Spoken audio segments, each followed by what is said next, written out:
Hello, welcome to another episode of the Expert CPG Commerce Podcast. My name is Ryan Flynn, the founder and CEO of Expert CPG Commerce, and where we help brands reach more customers on Amazon and beyond.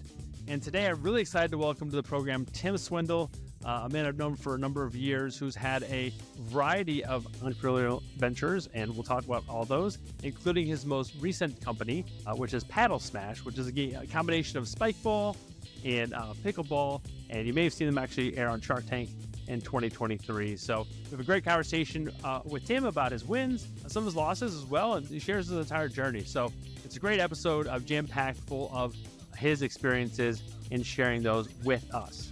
And if you're a brand that's selling now on Amazon and you know you could be doing more, you just had that feeling in the pit of your stomach, like we're not doing everything we could be, we'd actually love to show you what we could be doing. A lot of other agencies tell you we can do this, and yeah, it's great, we can do all this stuff. We actually want to show you. So we provide an in-depth Amazon account audit where you just go to expertcpg.com/audit, fill in some information there, and we'll get back to whether or not you qualify. But we do an in-depth account audit. So we take a look at under the hood, all the page optimization stuff. We look at advertising campaigns, look at utilization of all your Amazon programs and your Amazon inventory, all this stuff. And we actually tell you what we could be doing at Amazon, right? We typically uncover a number of opportunities that brands just don't know about, they aren't taking advantage of, and they're just frankly missing out on Amazon. So again, we'd love to show you what you could be doing. So just go to expertcpg.com/audit to fill in your information and see if you qualify. All right, let's get on to the episode with Tim Swindle from Paddle Smash. All right, so today on the show, I'm happy to welcome Tim Swindle. I've known Tim for a number of years, a serial entrepreneur. We're going to talk about a few different things today he's involved with, including his most recent venture, Paddle Smash, which you may have seen on Shark Tank. So, Tim, welcome to the program. Appreciate you coming on. Thanks, Ryan. Thanks for having me on. Yeah, definitely. One of the people I wanted to talk to as we do this kind of founder stories series is someone that has done a bunch of different things in entrepreneurship and starting companies and brands and sharing your experience with us and the listeners. So tell us a little bit about background about how you first got into the toy game space first. Tell us about your first foray into that. Yeah, sure. So the first one I did was a board game called Utter Nonsense. And it's like akin to Cards Against Humanity. For those of you that are familiar with that game, I had read an article in Inc. magazine that covered Cards Against Humanity and talked about how they came to market doing a Kickstarter, finding a card manufacturer and whatever. So I read that article that basically provided a blueprint for how they went from just being a bunch of buddies to creating this, hit game. And it resonated with me because I had a game that I'd been playing with my friends for a number of years where we would be just like late night at the lake house or whatever and run out of things to do and came up with this concept, which then became, Utter Nonsense. So anyway, that inspired me to follow their blueprint and created the game, launched it on Kickstarter, and that kind of launched me into the toy and game space. So that's the origins of that. At that time, it was a side hustle. So I was actually an entrepreneur in software. And so that was my main gig and decided to do the board game as a side hustle on nights and weekends. And this is really kind of at the advent of Kickstarter, right? Like at the time this was around, Kickstarter was relatively pretty new at the time, correct? Yes, it was. And it started to carve out a niche with board games and games in particular. So that particular category seemed to do really well on there. And again, I didn't know any better. I wasn't like a huge fan of Kickstarter, but it was like based on this blueprint that I saw of like, well, that's what those guys did. So that's what I'm going to do. And so that was how we launched it, brought it to the world. Didn't really crush it or anything on Kickstarter like you see some games do. We only raised, I think, $15,000 or $16,000, but it was that first win. It got the ball moving. It proved in some way that we were onto something. And that then led to an introduction to my now business partner. He at the time owned a chain of retail shops called Marbles the Brain Store. And it became very apparent to me quickly that what Cards Against Humanity had created in the market was a void within retail because they weren't selling to retailers. They were very specific about who they would sell to, mostly just online through Amazon and their website. they created a void for these kind of adult party games at retailers. And when my game came out, again, it was like an adult, different game style, but it was this like adult board game. Retailers were very hungry for it. So I was like, oh, this is how I could be different. And we started selling to retailers. And my first one was Scott. And then shortly after, Target picked it up, Barnes & Noble, Walmart, and it just took off from there. Yeah, it's awesome. I was just talking to somebody else about, timing is a lot of it, right? It's just like the market demand's there and you're just lying there waiting. Your game, you just launched it and it just, not to take anything away from all the hard work and stuff you put in. But it was great. Absolutely. Yeah. It's not lost on me. I just happened to catch a trend at the right time. And it was funny that the one with Target was the most interesting because they're a big deal and they don't just take games off the street like that, like they did ours. And I just got very lucky with this one buyer who just had a very strong interest in my game for whatever reason. And I was very scared of working with Target because, these are big, massive companies. They place huge purchase orders. And if they decide to change their mind, they can basically like make you take them back. And I had no way of selling through those. So it was a scary kind of proposition to work with a retailer of that size. And I would share this with the buyer. I'm like, no, like we'll wait because, this reason. And he just was like, okay, we'll take that clause out of the contract. Once we give you the PO, we can't take it back or whatever. So I kept saying no. He just kept finding ways to convince me to say yes, eventually to where I was like, okay, I'm making a bad business decision by not moving forward here. And we did, and that kind of really put us on a different trajectory. Yeah, and I'm curious, were you calling on Target or did they just come up? No, they found us. Yeah, there's like a couple different versions that I'm not exactly sure. I'm still friends with the buyer. His name's Mark, but I think we were in some small trade publication. At the time, I had my sister come help me. She was, I guess, like a school teacher, but she had some extra time. And I was like, hey, start trying to find a way to find some publications that would talk about our game. So she got us in one. It was Toy and Game News UK. And our game was not sold in the UK. So I was like, okay, great. Nice work. But guess what? Guess who does read Toy and Game News UK? The buyers at Target looking for new products. So they read this article. The article, I think, also mentioned that we were in Marbles, that store that my business partner, Scott, founded. And they had like a cool reputation also within the industry for finding like new and upcoming products. So I think it was a combination of this little obscure publication plus what the story he liked about us and that we were already having some traction. And they found us. Actually, they reached out and convinced us to come in, which just sounds funny now that he had to convince us to come in when I would like, knowing what I know now, I'd be begging him to take the game. Right. Yeah. That's wild. I'm sure you wake up to the email in your inbox or whatever from Target. It was wild. Is this real? Is this real? Yeah. That's awesome. All right. So you had a great hit with Utter Nonsense, obviously, and a lot of success with that. Tell us about the next chapter of your entrepreneur journey. What was after that?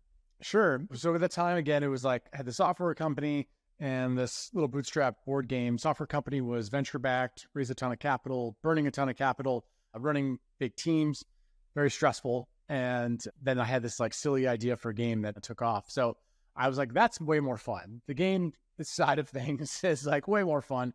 Fortunately, we sold our software company to LinkedIn. That worked out. The board game company, we released a couple different versions of that game and then started getting some calls from bigger players within the space, private equity-backed company, toy game companies that are out there. One in particular, Play Monster, based in Wisconsin, and they ended up acquiring the company. So that was like the end of that journey. Was it a hard decision? Like, did you want to go down that path of selling it, or was it like a really tough? That was your baby, right? That was hard to get that up. It was my baby, but I don't have the same kind of. A lot of people do look at that their product like it truly is their baby and it means everything to them. I didn't have that kind of relationship to it. But it also created a little bit of controversy in my life. I had originally a business partner, was a good buddy. The product did better than the relationship, unfortunately. So it just kind of had soured the product for me. It was like it ruined a really good friendship, and I was okay just closing that chapter and being done with it. So yeah, it was not as difficult of a decision as you might think. I appreciate you going into that. And So you sold Utter Nonsense, right? And then did you already have the next thing on deck, or were you walking to the forest and trying to figure out what you're going to do with your rest of your life? Yeah, it's a little more of that, to be honest with you. I took some time off. I went and traveled for like 6 months with what was then my girlfriend, who became my fiance, now wife. But with the goal, I remember this specifically, like we were traveling in the Southern Hemisphere for 6 months. And I was like, all right, I'm going to go find my next idea or my next product, walking the streets of Vietnam or something. That never happened. I was definitely had the antennas up of trying to see what might be out there that I could maybe take back to the States or whatever. So yeah, that never came to be as I would hoped. So one other thing I did that was in the touring game space. I partnering with a YouTube influencer, and we created this basketball trick shot game with ping pong balls called Alley Hoopster, and that just didn't work. So I just want to make sure I'm not giving you all the hits here. I don't just wake up and poop wins, and they're not. It's harder than it looks. So yeah, so we created this game around him, and it just didn't hit. It didn't hit, and he had 5 million plus followers across YouTube and Instagram and things like that. It's our philosophy or idea or thesis was the distribution side of the business is probably the hardest part. The product side, coming up with the ideas, product development, is not easy, but it's easier than the distribution side and actual selling of the products. And the one thing I learned with Utter Nonsense was while Target was great, they ended up also being roughly 80% of my business. And games, unless you're an evergreen game like a Monopoly, they tend to be, you have a shelf life of, call it 5 to 7 years. So that was always nerve-wracking to me that at some day, Target's going to wake up and be like, you know what, this game is out and we've got the new stuff coming in. It also, for example, what you guys do, where I wanted to control my own destiny. So either sell through Amazon, our website, et cetera, so that, no matter what, I'm in charge in controlling my destiny, not a buyer at whatever XYZ company. But it's still hard to get your word out there. And so the idea was okay, partner with an influencer who has an audience, let them be the distribution piece of it, and at least get that off the ground, where then hopefully you go beyond that and you just go off into the ether. But it never really clicked with this audience. I think in hindsight, one of the mistakes we made was his audience was largely 10 to 14-year-old boys. So while the product might be good for them, they don't have any money to buy stuff. And so it's also who you creating a product for, but who's also the buyer of that product. And a lot of times it's moms. Moms will have the share of wallet to go and buy these products. The moms, though, aren't the ones watching his YouTube clips, though. So you're relying on the kid to go tell mom to buy it versus communicating to that buyer directly. So anyway, it just wasn't the right fit. So that didn't work out. But Scott and I were together at the time working. That was something him and I did together. Scott, as it turns out, my business partner, is a really big pickleball player. And he was always telling me how pickleball is exploding. This is before it is what it is now, of pickleball is just everywhere. And so we were trying to come up with something in the pickleball space. We didn't want to just be another racket or paraphernalia. I don't know. We just wanted, or apparel, excuse me. And so it was all right, what could we do? So we actually concepted something that was very similar to what is now Paddle Smash. And around that same time, we were introduced to what is the inventor of Paddle Smash. We saw it and we played it, and we were just okay, this is something we want to pursue. So we ended up taking that and licensing it from him and then taking it to market. So you guys, were you thinking about a game around it, and then you came upon Paddle Smash, or were you just hey, we want to take advantage of paddleball, or what was that? What was that like? Yeah, we were trying to come up with a game that was tangential to pickleball. How can we ride the coattails of this huge trend in pickleball, but not just be in, like I said, another, it's hard because it's all right, you got a paddle and a ball and a net, and there's apparel. I don't know how else you can really compete in that space. So when we saw this, it was oh, this is interesting. This is a take on pickleball. It's not pickleball. It's something that people can just play in their backyard. So if you're looking for this flavor of pickleball, but you don't have access to courts, or courts are always crowded, or you're going camping, and you just want to get a taste of pickleball. It's something you can just bring anywhere, play in your backyard, whatever. That's the idea behind the game. So we didn't really talk about it, but it's like this cross between pickleball and spike ball. And you're playing 2-on-2 with a partner around this kind of circular court with a net up around it. And it's pickleball meets spike ball. This is the best way to describe it. So yeah, we were in the market looking for something like that. Happened to come across this Joe that created it. And we were like, he'd already got a prototype, been working on it for a couple of years, playing it with friends and neighbors and family members. And he worked out a lot of the kinks. And we just said, we'll license it from you, because he didn't really know what to do with it. And we'll work on taking it to market. And that's what we did. That's awesome. It's funny. You always think about idea people and like the execution type folks, but it's like, that's a perfect marriage of like, obviously as we're looking at the market to do something already, but like, it's awesome when you can find those fits. I'm just curious, like, how did you guys find each other? Was it just like you had feelers out in the market about doing something around pickleball and that kind of thing? Or did, so Scott's role, so he ended up selling his company. And even while he was at Marbles, it was bought by a large publicly traded company called Spin Master. His specific role was like finding new products. So he had always been being approached, and everyone's got like a cousin or a brother or a neighbor that has an idea for a game. And then like in his community, he lives out in Salt Lake City, very tight-knit community out there. And everyone just knew Scott as like the game guy. Like he constantly is getting bombarded with ideas, but he's found a lot of diamonds in the roughs in his career where 99% of them are garbage, but you just never know. So he'll always just take a meeting, basically. And so this was like a friend of a family member that happened to be, I think, brother-in-law. Like Joe was the brother-in-law of this friend of the family that Scott, you know what I mean? It was just one of those things. And so we got the call that, hey, I've got this brother-in-law that created this game. And Scott was like, sure, I'll take a look at it, and did. And actually, this was one of those few 1% chances that he actually was like, oh, there's something here.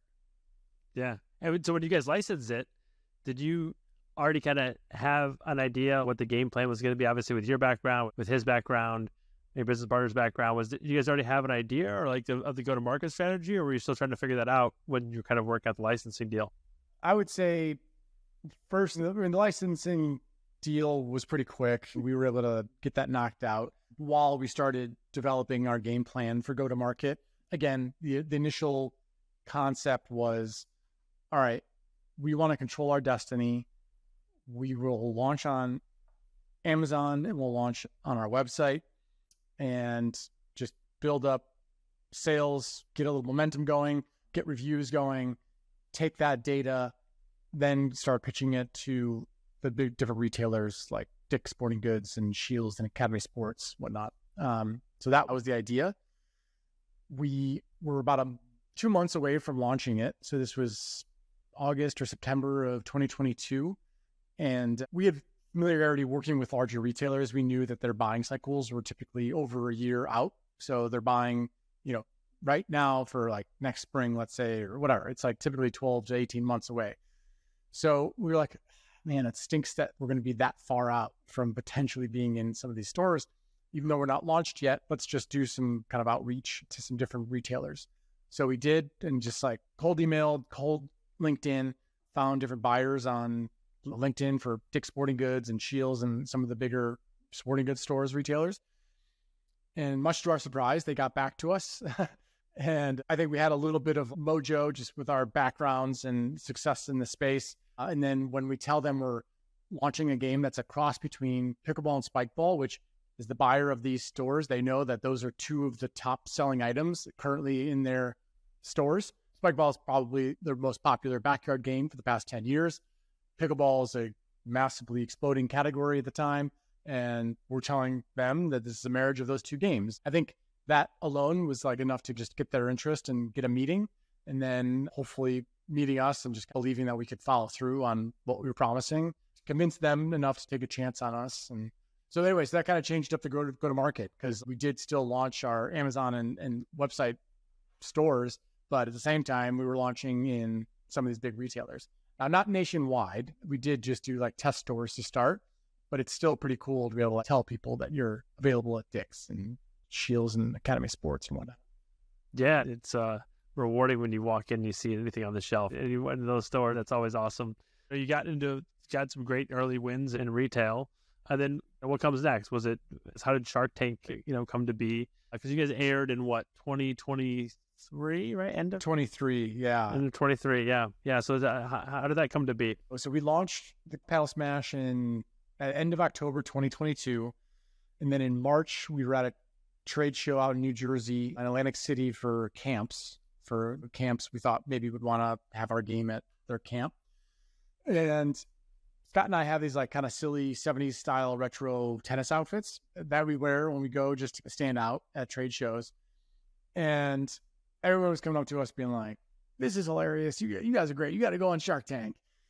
And we were like, okay, thanks. I don't know if you know this, but I'd actually been on one time before with my niece. This was when fidget spinners were big, and we came up with this ticked candy fidget spinner kit so you kids could make a fidget spinner out of candy. And we actually went on Shark Tank and landed a deal, but it fell through. And it fell through kind of in an unfortunate way that just left a bad taste in my mouth for Shark Tank.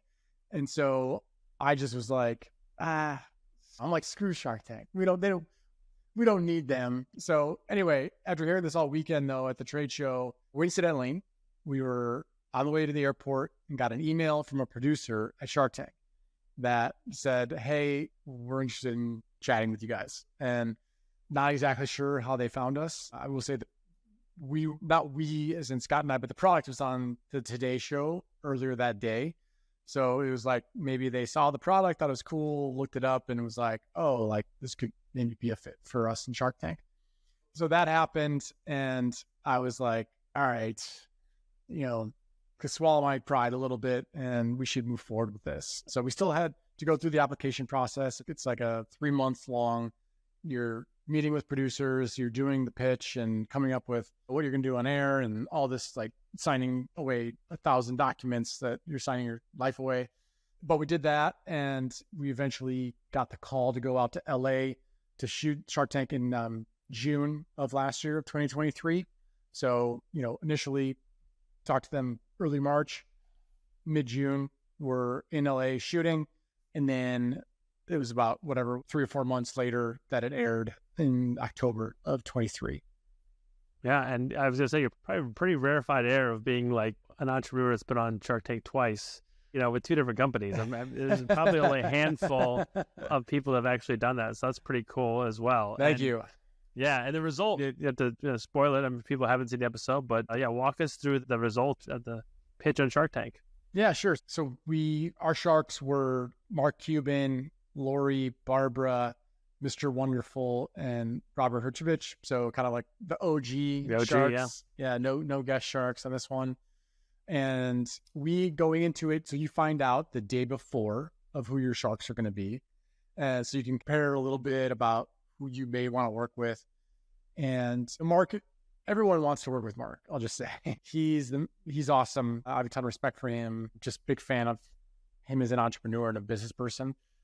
And he also happens to own a pickleball team. So he was a natural choice for us. And Robert actually co-owns it with him, which we didn't realize at the time. And Robert's just like a fun, kid at heart type of a guy. It would have been great if we could do something with the two of them, we thought, before we went out there. So we did it. This episode's aired, so we basically made a deal. Ultimately, we had Mr. Wonderful also made an offer, but we went with Robert and Mark. I can also share at this point that we backed out of that deal. We did not close with them, which is often the case with Shark Tank. So you make the deal on air and it's not legally binding. What happened to me before, where we made a deal and they backed out on us, on my niece and I, when we did our lickety spin product. So I knew that. I'll say that it's not a done deal just when you go on air, because the sharks don't know you before you go out there. They don't know who's going to be. The producers want to have that kind of raw reaction and feedback from the sharks. So they're seeing you for the first time. And so they are not going to necessarily just do a handshake deal and then, they do actual due diligence after the fact. And Yeah, I mean, I'm not going to get into like why it didn't work out, but it just wasn't the right fit. Turned out after the fact, and we just decided it wasn't best to move forward with them. But in our opinion, like we got the benefit of still airing on Shark Tank, which was awesome. And while it would have been great to have those guys as business partners, we still feel like we got a lot of the benefit of being on Shark Tank just by airing. Yeah, I was going to say, there's thanks for sharing your whole experience there too, by the way. But is there a downside to being in Shark Tank, would you say? Is there, outside of maybe like your previous, not getting a deal and maybe not airing? Because I think you told me before, like only 50% of the actual pitches air, which is interesting. But even if you air, is there a downside whether you get a deal or not to being in Shark Tank, would you say? Besides, I can see it for inventory issues, right? I'll run an inventory on Amazon when it airs, things like that. But is there anything else that's really a negative, would you say? I don't know, man. Like getting exposure on national television, I would say generally speaking, Shark Tank they're not trying to make entrepreneurs look bad. But I've seen some where they do make them look bad, in which case that could be one potential downside, right? It's like you go out there and they just hammer your product, make you look like a fool, may not be great for your business. Majority of time, I would say, though, they're trying to pump up and encourage entrepreneurship and it's a more of a feel-good type of a thing. I would say no, just because having lived it now and seeing what happens, because it's not just the airing. I mean, we just re-aired this past weekend. So you get the re-airs and you get the as seen on Shark Tank. You get all these the whole ecosystem of the Shark Tank world, podcasts and whatnot that want to talk to you and talk about the experience. So it's just more and more exposure that you get from airing outside of just being actually on the show. So yeah, big fan, a lot of positive. I have really nothing negative to say about it. I don't know who edited our episode, but I will be forever grateful because, you go out onto the tank for, I don't know, typically it's, I think, 45 minutes on average. And then they will whittle that down, edit it down to the 8 to 10 minutes that you see on TV. In that 25 minutes of stuff they didn't air, there were a lot of stupid things I said or Scott said. And the episode, our segment just turned out so good, made us look. I mean, all of my friends were like, did you take like acting classes or, TV? It was just like, I don't know. They just did a really good job in not making us look like idiots. So I'm forever grateful to whoever edited our particular segment. Yeah, no, editing plays a big part of anything like that because it's just taking that raw video and making it into the story. But like you said, I wasn't fishing for any negative news on Shark Tank. I was just curious. I never really see the downside of it. I see it as a net positive. Yeah, absolutely. It definitely celebrates entrepreneurship and the entrepreneur and everything. So, all right, so you've aired, you had the deal fell through, but you're still obviously growing. You're still in retail. Tell us kind of where Paddle Smash is at today. Yeah, so we finished our first full year last year. We were doing really well. So even besides or without Shark Tank, I'd say we were like exceeding our plan. Shark Tank kind of put us on a different trajectory. So we doubled what we were expecting to do last year. And then we're continuing to look likely more than double again this year. We're expanding internationally. So currently available throughout Europe, Canada. We're in some countries in South America, Iceland randomly. There's like some random ones that we're in. Chile, going to be in Kuwait soon. We'll be in Australia and New Zealand in a couple months. So, international expansion is a big one. The original retailers that we've been working with, Dick's Sporting Goods, Shield, Academy Sports, etc., they're expanding doors. That's a term for saying like they're taking us into more locations.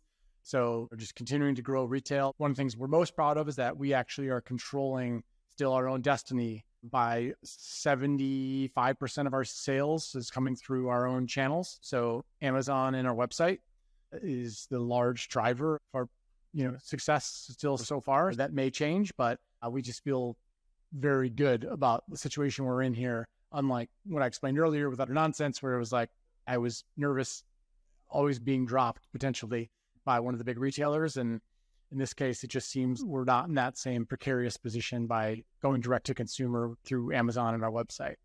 Well, it's great to have that social proof, obviously, as well, right? Like I've heard it time and time again. Buyers pull up Amazon to see what's happening out there. Yeah, what people's saying. They're obviously using all the tools you can to estimate sales and see what you're doing. And even when people are pulling it up, they're sitting at home. How many times I've watched Shark Tank and You just say, is this on Amazon? And you see it is or it isn't, or it's got bad reviews or whatever. It's just interesting to start seeing some of those, it does act as a social proof kind of engine, right? Big time. Seeing, where else you can go. So that's great. I mean, great to hear the growth. I'm curious though, you talk about all the growth. One of the biggest limiting factors, especially the last couple of years, is like just supply chain and inventory. So like, how have you kept up with that? Like, how has that been? You got to have some foresight to see. Obviously, some of these things are happening very quickly, like Shark Tank, and when you're going to air. I don't think you told me before. You don't really know that until a little bit ways out. So like, you got to be ready for that stuff. So how do you guys manage that? And it sounds like it's gone somewhat according to plan, right? Yeah, luckily it is. It's been for us, especially being so new. You really don't know what the buying cycles are, what the buying seasons are, especially for an outdoor game, which is seasonal. And the demand, we don't understand. So we've been lucky to navigate it pretty well. You're right in that Shark Tank, you only find out if you're going to air 3 weeks before it airs. Well, our lead times are 3 months. So we had to make a bet after we went out there of, do we think we're going to air or not? Because as I mentioned to you, I think before, something like 20 or 25% of the episodes that they shoot or the segments they shoot will never air. So they overshoot what they need, and then they take the best stuff. So there's a 20 to 25% chance, which is not insignificant, that you're not even going to air, even if you went and did the show. So yeah, we had to take a kind of a gamble that we were comfortable with, and we did bulk up on inventory, and then fortunately we aired. And so we just got lucky. We were also coming into like the holiday season. So it was like, even if it doesn't air, we'll still be able to sell through this inventory, or at least close to it kind of thing. But yeah, I mean, we were still trying to get better at that. The same thing happened this weekend. Like, we weren't expecting this re-air, and now all of a sudden, and we're getting into like our peak selling season of the summer, and there's levers that we pull. So we'll turn off advertising, because we're getting all this organic traffic to both our website and to Amazon right now. We'll basically like dial that down to nothing to try to maximize each sale at this point, because we know we're just getting so much organic traffic.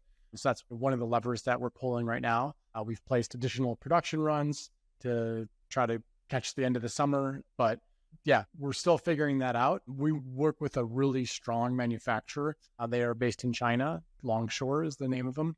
And they're just like world class. So they have no limits in terms of their production capabilities. So if we did place like a 10,000 unit order, they could handle that no problem. So they're really able to like flex with the demand that we get. And so that's been a big part of it. It's that like working with a great supplier, I'd say, is like a huge element of it. And that's why we work with them.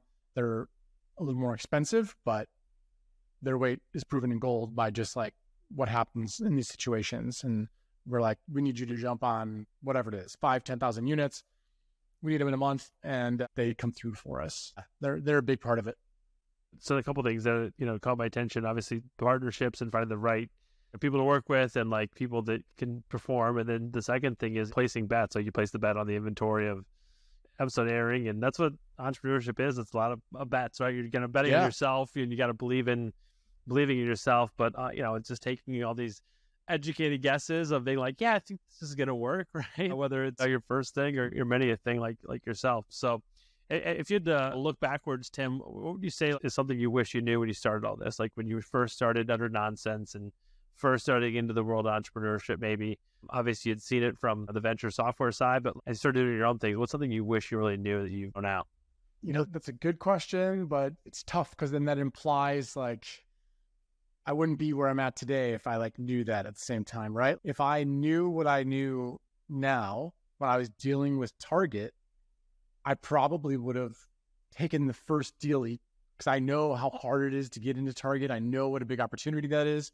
And so if I knew then what I know now and he reaches out, I'd be like, okay, but instead I negotiated like the best deal of my life by being ignorant to not knowing what to ask for. And they came back with all these de-risking my entire business with the way they did things. They were offering all this marketing dollars that I didn't have to ask for because they just wanted the product. Well, it's almost ignorance is bliss. And I know I'm not answering the question the way you wanted it, but like, no, that's I was the same, a similar thing with even Paddle Smash. Like, yes, had experience with toys and games, but like sporting goods are actually like a different category. And there's a lot that we didn't know about it that ends up being a strength because you're not ignorant in a bad sense. Like, you just don't know. And by not knowing, you're just trusting your gut on certain things. And it's like the industry experts may have disagreed with how we did some certain things or said this will never work or whatever, but we didn't know any better. And I think that was actually a superpower, is like just forging ahead with confidence, even though you don't know maybe what you're doing all the time. Yeah, that's a great answer, because if you knew everything, you wouldn't learn and you wouldn't adapt and make the best decisions. Yeah, exactly. Yeah, I love it. No, great answer. Great answer.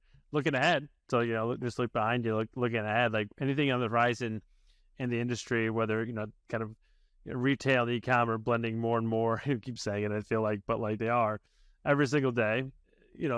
Anything you see on the horizon that's really going to affect the industry for products, and bring products to market, and say launching new brands, whether it be games, whether it be sporting goods, whatever it may be. Anything that you foresee is either an opportunity or challenge for brands going forward. So I'm a big believer in omni-channel. I think the days of like pure DTC, I don't know. I personally don't think that's the answer right now. I think it's gotten too expensive to do that. And I think just your product being more places is better.